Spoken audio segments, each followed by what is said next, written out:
you could post a TikTok and your awareness can go, fly through the sky. But if no one's taking an action, how are you actually making that impact? Vanity metrics are still great, but But you got to dig deeper, right? you gotta dig deeper.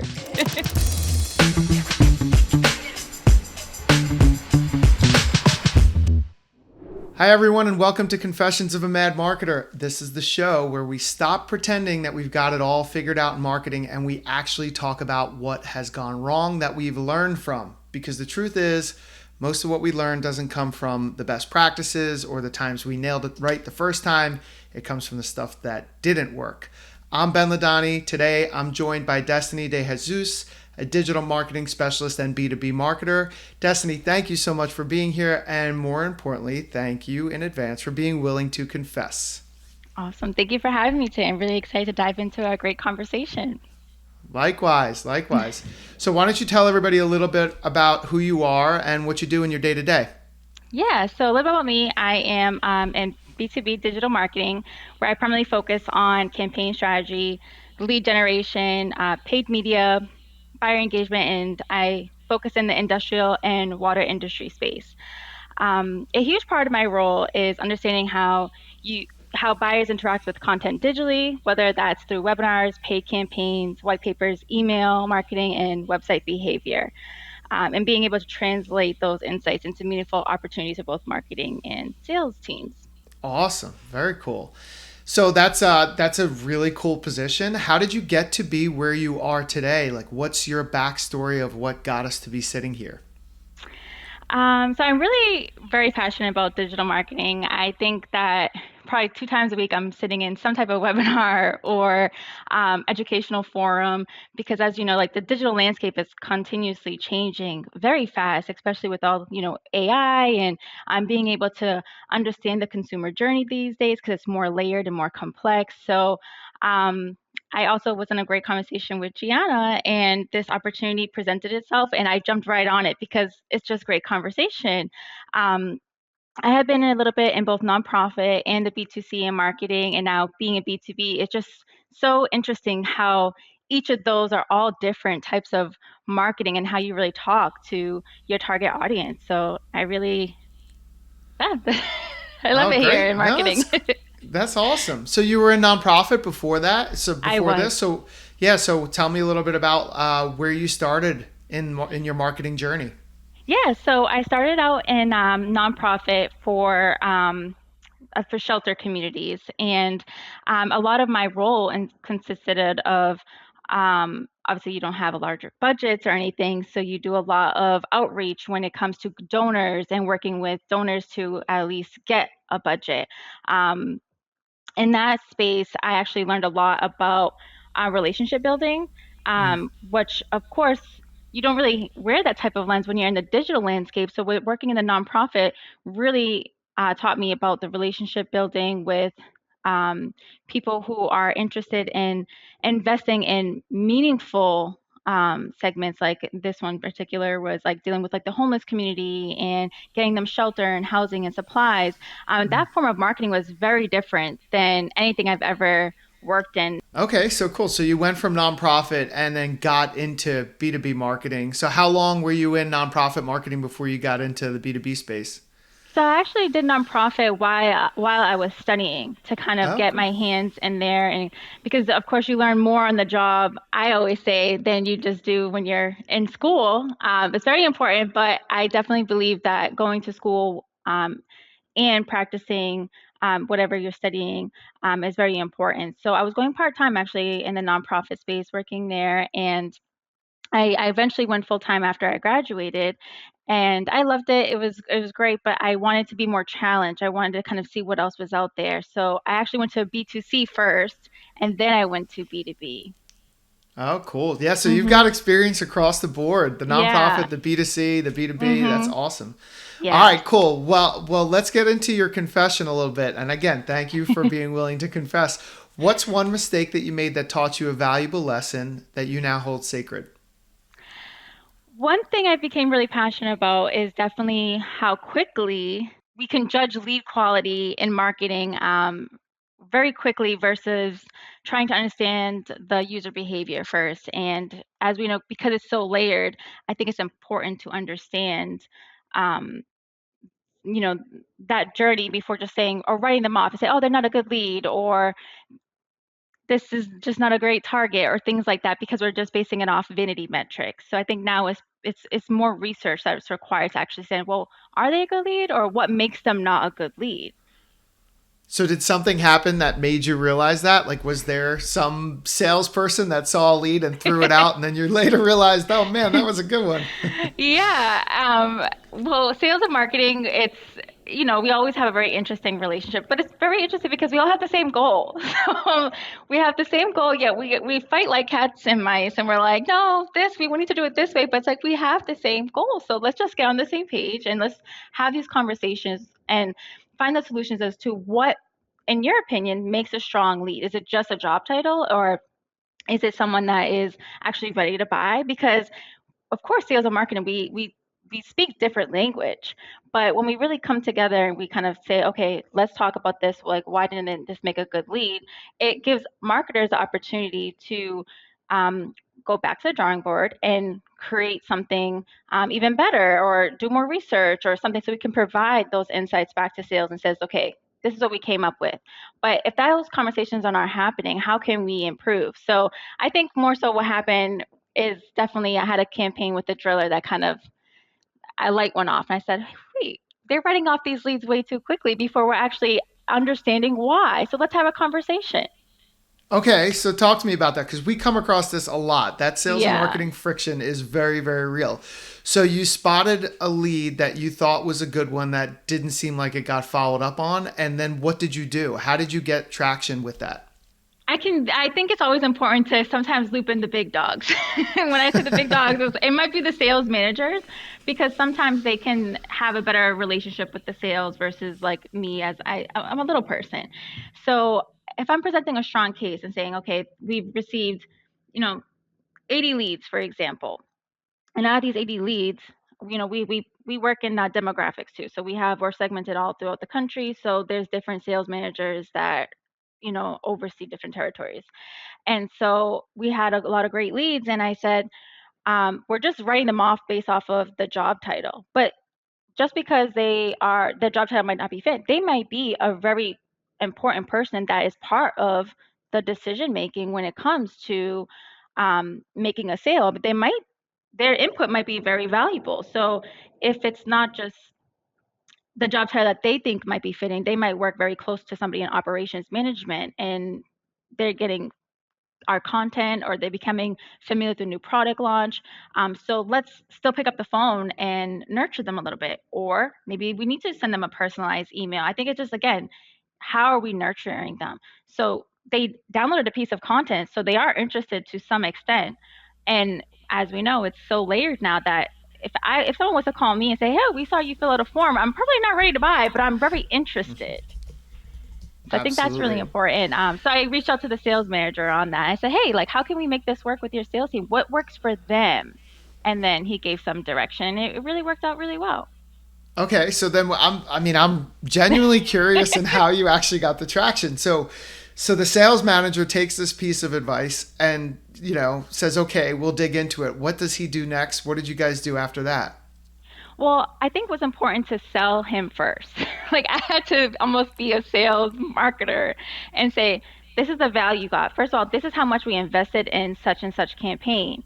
And Ah, so then, of course, that. So, I mean, because digital marketing is not going anywhere. We're going to continue to run campaigns, but we don't want to just throw money in the air. We want to make sure that we're providing value to your sales guys. We all want to make money. So I was able to pitch to him the value that we were getting and the return on investment that would make sense if his team just kind of followed up and seen, even if it's just a phone call, just something to kind of give us some feedback to see where we can improve. If they didn't answer, they didn't, at least just something that can help us take this information and improve with the driller, for example. And he was fully supportive. He understood the value of it. He's like, wow, these are great leads. They all downloaded a white paper. I mean, that's a pretty significant conversion that we want people in action to take. So um, he I sent out a detailed email, show them the value of what these leads. It was like an average of what these leads were getting. Some of these guys were on it. They were getting leads already.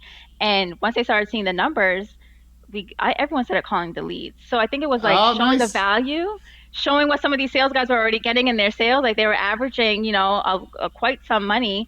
So it kind of worked out really good. So I think it's just a matter of like showing and not just always saying.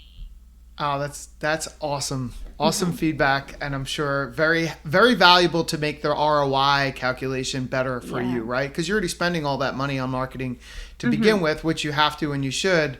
Now at Right. least you're getting some sales and traction out of it. Hmm. So what is it that you now do that you've learned from that? Is there some kind of cadence or something that's like this is what we do as a result of what we learned from getting the traction that we have now? Yes, I think transparency as well is very key because I've worked on several different campaigns, and if someone's saying, "Well, we've received this amount of leads and these are marketing qualified leads," it's like that's great.